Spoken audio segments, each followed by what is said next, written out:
आरोग्यम सूत्र देखने वाले सभी दर्शकों को मेरा नमस्कार। प्यारे मित्रों, आजकल हम बात कर रहे हैं सम्मोहन विज्ञान पर। सम्मोहन विज्ञान पर इससे पहले 7 कड़ियां इस चैनल पर प्रसारित हो चुकी हैं और ये 8वीं कड़ी है। प्यारे मित्रों, इससे पहले कि हम आगे बात करें, आप लोगों से मेरी एक प्रार्थना है कि यदि आपने इस चैनल को सब्सक्राइब नहीं किया है तो प्लीज़ चैनल को सब्सक्राइब कर लें और फेसबुक पेज को भी फॉलो और लाइक शेयर जरूर कर लें।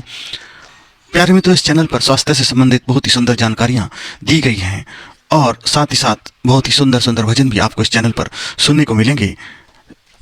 और एक श्रृंखला जिसका नाम है मुद्रा महाविज्ञान, जो कि स्वास्थ्य के लिए बहुत ही उत्तम श्रृंखला है, जिससे घर बैठे ही अनेक बीमारियों का इलाज हो सकता है, तो वो भी आप जाकर जरूर देखें और चैनल को सब्सक्राइब जरूर करें।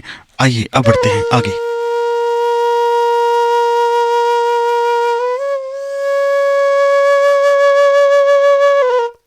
प्यारे मित्रों, कहा जाता है कि आंखें झूठ नहीं बोलती, अर्थात इंसान चाहे अपनी बातों में सच्चाई पर हजार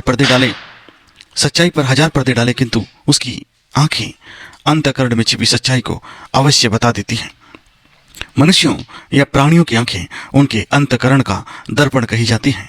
किसी भी व्यक्ति से जब हम अपनी आंखें मिलाते हैं तो ऐसा लगता है कि जैसे हम उसकी आंखों में ही झांक रहे हैं या कि उसके अंतःकरण में ही झांक रहे हैं।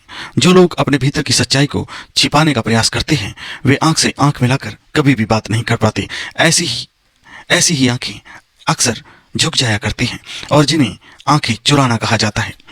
हर व्यक्ति या प्राणी की आंखों में एक विशेष प्रकार की चमक होती है जिसे मैग्नेटिज्म कहा जाता है। किसी प्राणी की आंखों की चमक बहुत ही तीव्र होती है और किसी प्राणी की आंखों की चमक बिल्कुल ही सूनी और निस्तेज होती है। चिकित्सा शास्त्र में आंखों की इस स्थिति को मृत्यु का प्रमाण माना गया है। यदि किसी व्यक्ति की आंखें निस्तेज हो गई हो तो मनुष्य या प्राणियों की तेजस्विता उनकी आंखों में छलकती है। यही कारण है कि साधारण व्यक्तियों की आंखें सूनी और निस्तेज रहती है, जबकि प्रभावशाली व्यक्तियों की आंखों में अद्भुत तेज छलकता है, जिससे सामने वाली आंखों से आंख नहीं मिला सकते। यह चमक मनुष्य में ही नहीं बल्कि पशुओं में भी मौजूद रहती है और इसे ही हम एनिमल मैग्नेटिज्म का नाम देते हैं। जंगल में रहने वाले व्यक्ति भली भांति ये जानते हैं कि किसी व्यक्ति पर हमला करने से पहले आदमखोर बाघ व्यक्ति की आंखों में देखता है। यदि उस व्यक्ति ने बाघ की आंखों का मुकाबला 1 मिनट तक बिना पलक झपकाए कर लिया तो बाघ वापस लौट जाता है। प्यारे दर्शकों, ये आप भली भांति जानते हैं कि प्राचीन काल में हमारे ऋषि मुनि तपस्वी साधक जंगल में अकेले साधना किया करते थे और जंगली जानवर उनके आसपास से गुजर जाया करते थे। और यदि कोई जंगली जानवर उन पर आक्रमण करने की कोशिश भी करता था तो वे उनकी आंखों में झांककर उस जंगली सिंह या बाघ को सम्मोहित कर देते थे और बाघ या सिंह चुपचाप वहां से वापस लौट जाता था। इतनी शक्ति, इतना मैग्नेटिज्म हमारे ऋषि मुनियों, साधु संतों और साधकों में पाया जाता था और आज भी जंगल में तपस्वी जो रहते हैं इसी शक्ति का इस्तेमाल करते हैं।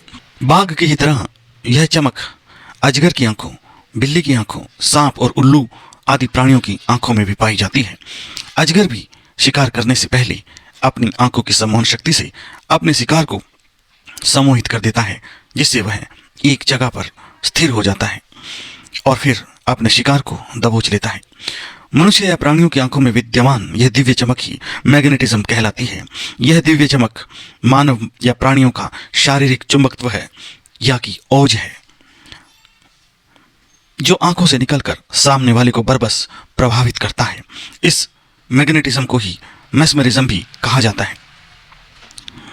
मैग्नेटिज्म मनुष्य या प्राणी की आंखों में विद्यमान रहता है। यही सम्मोहन का सबसे बड़ा आधार है। जिस व्यक्ति की आंखों में मैग्नेटिज्म सामान्य से अधिक होता है उसे बेधक दृष्टि प्राप्त हो जाती है, अर्थात वह व्यक्ति सामने वाले को मात्र एक नजर देखकर सम्मोहित कर सकता है।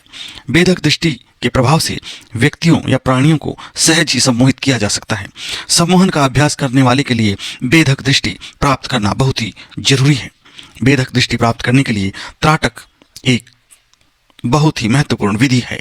हठ योग साधना के क्षेत्र में वर्णित षट कर्मों में वस्ती, धोती, मौली, नेति, कपालभाति और त्राटक में से त्राटक ही सर्वाधिक महत्वपूर्ण क्रिया है।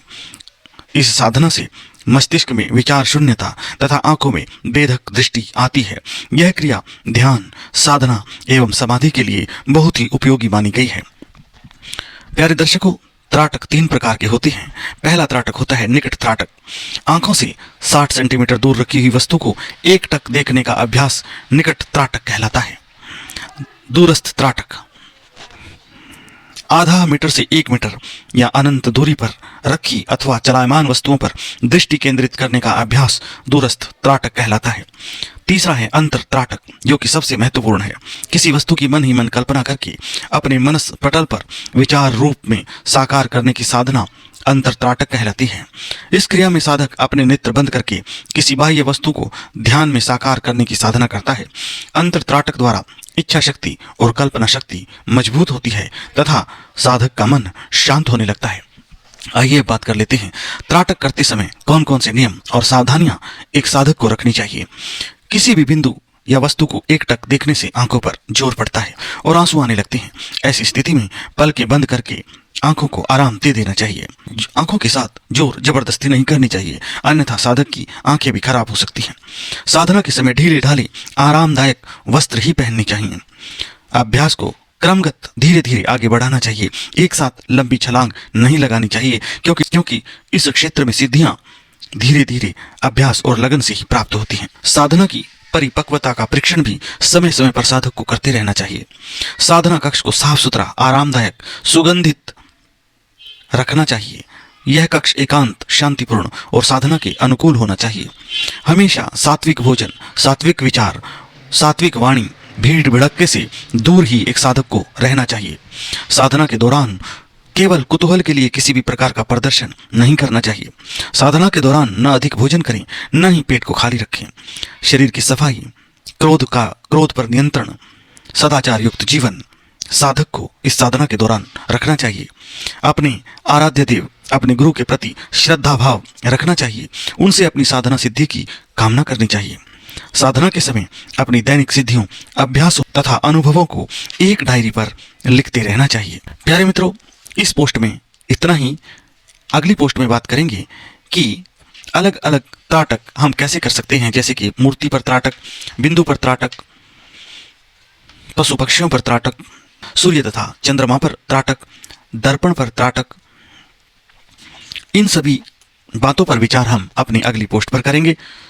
तो प्यारे मित्रों, ये जानकारी आपको कैसी लगी? यदि अच्छी लगी हो तो चैनल को सब्सक्राइब करना बिल्कुल भी ना भूलें।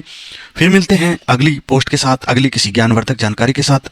तब तक रखिएगा आप अपना ख्याल। ओम नमः शिवाय।